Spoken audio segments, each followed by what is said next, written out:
নমস্কার, আপনারা এখন দেখছেন আরবেন লাইভ 24 নিউজ।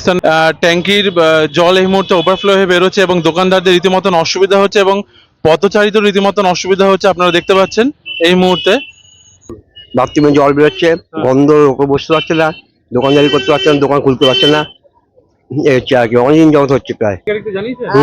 জানিয়েছে রেলে বলছে যে দেখছি কোনি আমরা এই সম্বন্ধে ব্যবস্থা নিচ্ছে। হ্যাঁ আপনি এখানে স্থানীয় দোকানদার? হ্যাঁ, একটু পাশে আমার দোকান, দিলীপ ঘোষ। যে এক মাস ধরে জল বেরোচ্ছে, ইনারা দোকান আছে, ইনি দোকানদারি করতে পারে পাশে কাব্যিক সেন্টার। জল বেরোচ্ছে, রেলকে জানানো হয়েছে, রেল বলছে আমাদের ব্যবস্থা করার কিছু নেই। এবার পৌরসভা কোনো স্ট্যাম্প নিচ্ছে না। সব ট্যাঙ্কিটা কাদের এটা? রেলে রেলে রেলে রেলে আর রেল বলছে কিছু আমাদের না কিছু নেই। না, আরপিএফ এর থেকে বলছে আমার আরপিএফ এর এগুলো বাথরুমের জল আসছে, ইআরপি না আরপিএফ এর। আমাদের সুভাষ চন্দ্রের ওই পাশ থেকে ড্রেনের জল আসছে আর প্রচন্ড দুর্গন্ধ, এখানে টেকাই যাচ্ছে না, এত দুর্গন্ধ পরিমাণে কি বলবো।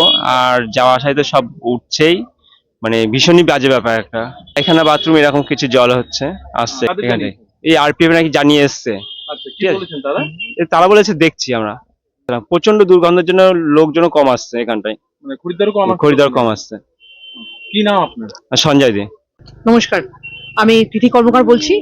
যে আমি এই পৌরসভার রাস্তায় বাস করি, ভাঙড়াপাড়ায়, রানাঘাট থেকে বলছি। হ্যাঁ, যে এরকম বিগত দিন ধরে এই ড্রেনের জল সব এসে এখানে পৌঁছচ্ছে, আমাদের দোকানদারদের খুবই অসুবিধা হচ্ছে কাজকর্ম করতে। পৌরসভা একদম ড্রেন পরিষ্কার করছেন না, যদি একটু উদ্যোক্তা হন তাহলে আমরা খুব খুশি হই। আচ্ছা, এই ড্রেনটা, জলটা যে বেরোচ্ছে দোকানের তলা, যেটা কাদের ড্রেনটা? এটা হচ্ছে রেলের। হ্যাঁ, রেল কর্তৃপক্ষ যদি একটুখানি আমাদের সাহায্য করেন তাহলে ভালো হয়। সবাই যে অধিকাংশ, আর পৌরসভাতে একদমই কোনো মেনটেন্স করছেন না, যে প্রত্যেক মাসে ড্রেনটা পরিষ্কার করলে তাহলে আমাদের সুবিধা হয়। আজকে এই যে বিগত নোংরা ময়লা আবর্জনায় এগুলো পাড়ি পাড়ি লোকজন যাচ্ছে, তাদের খুবই অসুবিধা হচ্ছে। এজন্য যদি এটা প্রায় 2 মাস ধরে হচ্ছে।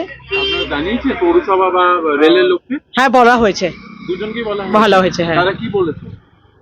তারা কোনো উদ্যোক্তা নেননি বা কিছু বলেননি, এখন অব্দি কিছু বলেননি। কি নাম আপনার? তিথি কর্মকার। ওই যে পেয়ারালি বসতে পারছে না, গন্ধ তো বিক্রি হয়েছে না, লোকে নিচ্ছে না। এখানেই আপনি বসছেন পেয়ারা হ্যাঁ, নিয়ে? এখানেই বসে। কতদিন ধরে হচ্ছে সমস্যা? ওই 2 মাস ধরে হয়েছে। 2 মাস ধরে হচ্ছে। কি নাম আপনার? আমার নাম লালচাঁদ সিং, বাড়ি কোথায়? বাড়ি পলাশ। আপনারা এখন দেখছেন আরবেন লাইভ 24 নিউজ চ্যানেল। সঙ্গে থাকুন, পাশে থাকুন আর দেখতে থাকুন আরবেন লাইভ 24 নিউজ চ্যানেল। রানাঘাট বা পার্শ্ববর্তী এলাকার খবরের জন্য আপনারা আমাদের নিউজ চ্যানেলে যোগাযোগ করুন 7098959939।